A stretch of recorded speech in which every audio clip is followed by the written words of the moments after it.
여러분 안녕하세요, 데이입니다.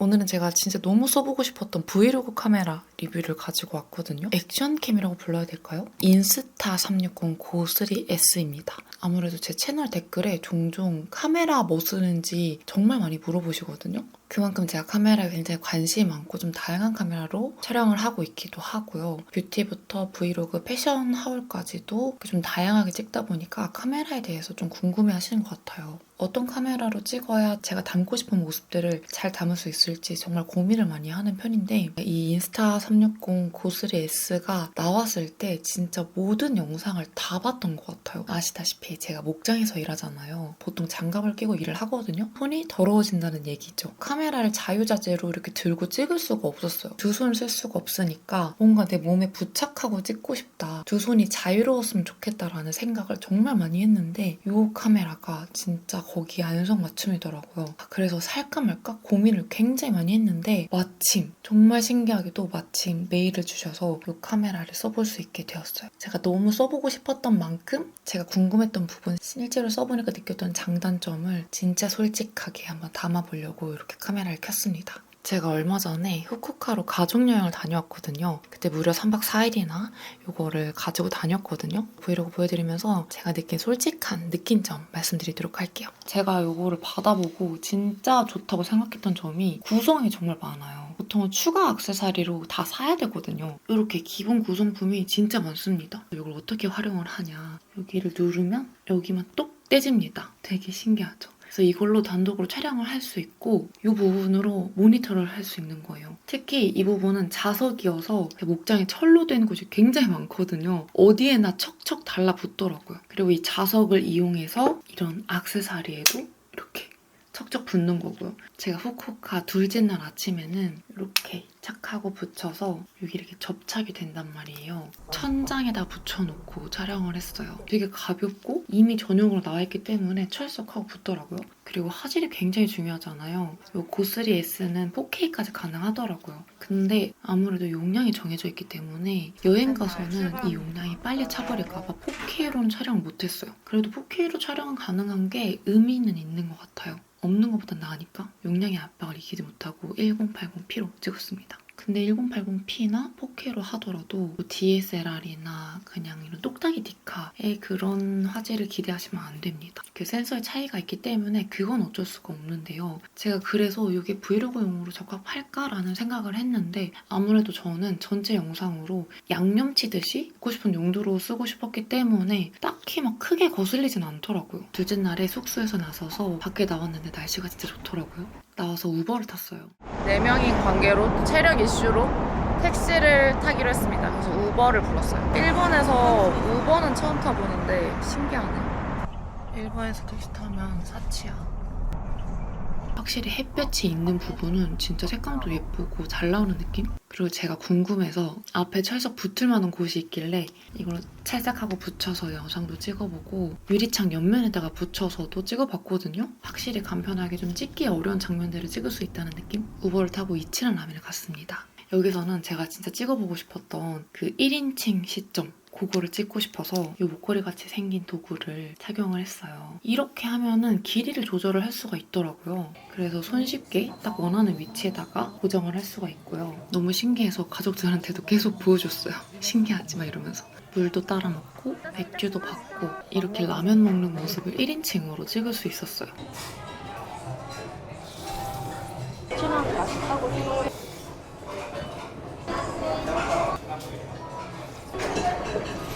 나는 여전히 좀 느끼하긴 한데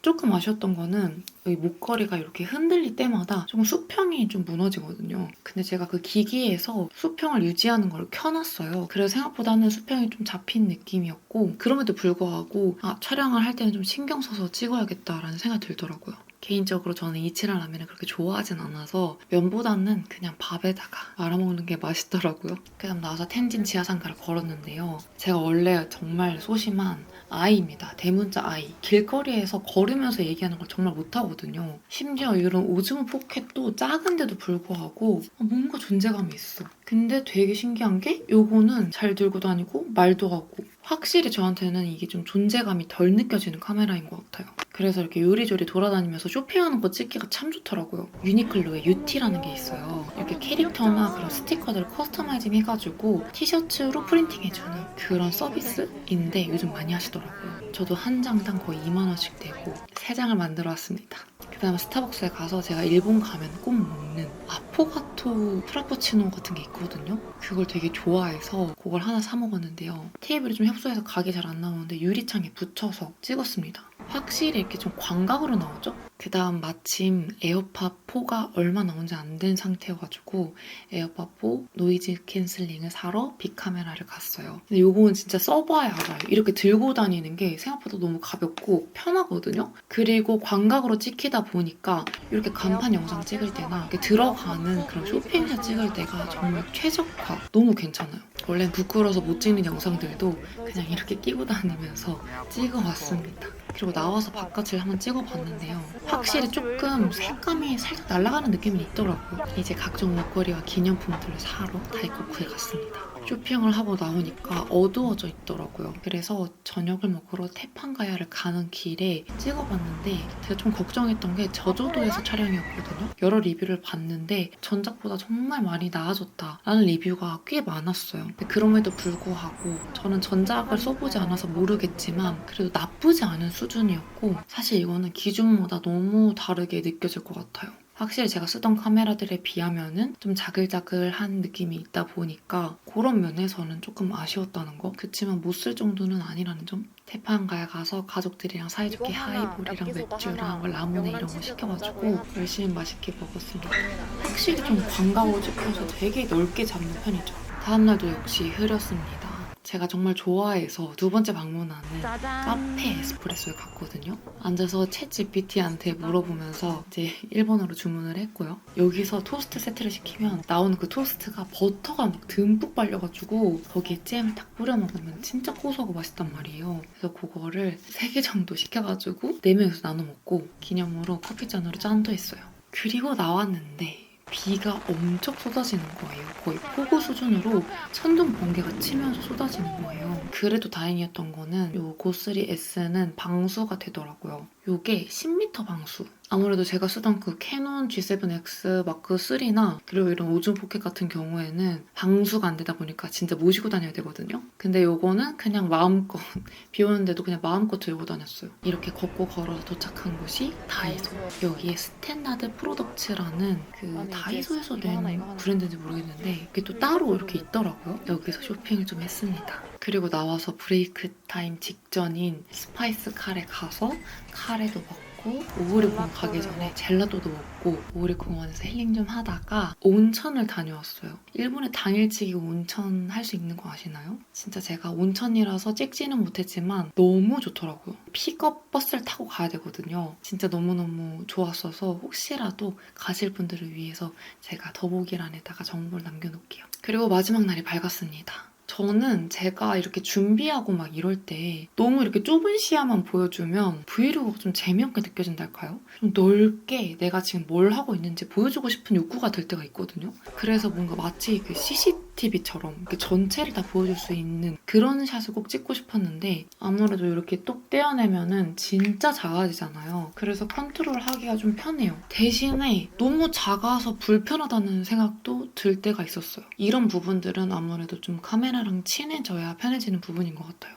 마지막 날이 되니 날씨가 드디어 좋아졌습니다. 근데 확실히 제가 느낀 거는 날씨가 좋을 때는 진짜 예쁘게 나오더라고요. 화창하니까 밝고 화사하게 잘 나오더라고요. 확실히 빛에 따라서 결과물이 조금 다르게 보이는구나 라고 느꼈고요. 공항에 가기 전에 소금빵도 사 먹었어요. 그리고 제가 정말 찍고 싶었던 게 뭐냐면 기내에서도 테이블이 작잖아요. 내가 뭘 하는지 이걸 또 1인칭 시점을 찍고 싶었는데 소원 성취했습니다. 이게 간편 클립이거든요.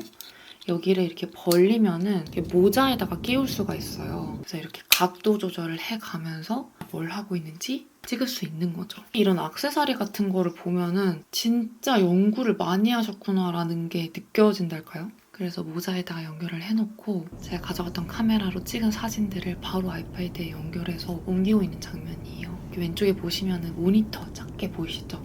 이걸로 제가 지금 잘 찍고 있는지 모니터링을 하고 있는 모습이거든요. 솔직히 이걸 찍고 있는 제 모습은 조금 웃기긴 하지만 뭐 이거는 감수해야 되는 부분이니까요. 맛있게 기내식도 고추장에다가 잘 비벼가지고 먹고 무사히 한국에 도착했습니다. 이렇게 제가 후쿠오카에서 찍은 브이로그 보여드리면서 이 인스타 360-93S의 영상 결과물들을 보여드렸는데요. 이미 많이 말씀드렸지만 좋았던 점과 아쉬웠던 점을 말씀드려볼게요. 먼저 진짜 좋았던 점은 아까도 말씀드렸다시피 진짜 액세서리가 정말 편리하게 돼 있습니다. 특히 제가 정말 좋았던 거는 이렇게 누르면 바로 자석으로 바로 붙거든요? 이게 너무 편리하다. 보통 카메라 쓰면은 막 이렇게 돌리고 뭐 체결하고 이러는데 시간 다 쓰고 되게 짜증나거든요. 그래서 이런 부분은 너무 머리도 잘 쓰고 너무 좋다. 붙이는 거 있어서 좋고 이렇게 다양한 액세서리가 있어서 너무 좋다 였고요. 반면에 이것 때문에 느낀 단점을 말하자면 여행 다닐 때 이렇게 자잘한 거더라도 여러 개를 들고 다니면은 사실 활용하기가 조금 번거롭다고 해야 될까요? 만족스러운 결과물을 내기 위해서는 굉장히 번거롭다 라는 생각을 했어요. 근데 이제 한편으로는 브이로그를 찍겠다는 거는 여행 내내 번거로운 거를 반복해야 되는 순간들이거든요. 근데 막 DSLR이며 뭐며 조금 큼지막하고 무거운 장비를 가져갔을 때 드는 그 번거로움에 비하면 사실 이 정도는 약과가 아닌가 라는 생각이 들었고 이거 다 합쳐도 그렇게 부피가 정말 크지가 않아요. 그래서 그 부분은 마음에 들었어요. 또 사실 이렇게 생긴 거 보면은 그냥 뭐 고프로 같은 액션캠이랑 다를 게 뭐냐 싶잖아요. 근데 요거는 이렇게 분리가 가능하기 때문에 굉장히 다양한 장면 촬영이 가능하고 프리뷰가 굉장히 자유롭다는 거. 근데 또 여기서 느낀 단점은 이 모니터 프리뷰로 보는 게 화질이 더 떨어져요. 그리고 아주 살짝 딜레이가 있는 느낌? 그리고 이 액션팟은 생각보다 배터리가 오래 가더라고요. 그치만 요 쬐간한 요 놈은 배터리 시간이 좀 길지 않아서 중간중간에 이렇게 끼워서 좀 충분하게 충전을 시켜줘야 불안하지 않게 영상 촬영을 할 수가 있었어요. 사실 여행 중간중간에 쓸 때는 뭐 배터리로 스트레스 받는 일은 없었고 제가 목장에서도 써봤는데 그때는 제가 신경을 못 쓰고 막 1시간 넘게 확인 못할 때도 있거든요. 그때는 종종 꺼져 있더라고요. 그래서 그 부분을 알아두시면 좋고요. 또 뜻밖의 느낀 장점이랄까요? 제가 이걸 한번 떨어뜨린 적이 있거든요. 근데 정말 튼튼합니다. 진짜 높은 곳에서 떨어뜨렸는데 살짝 찌그러졌는데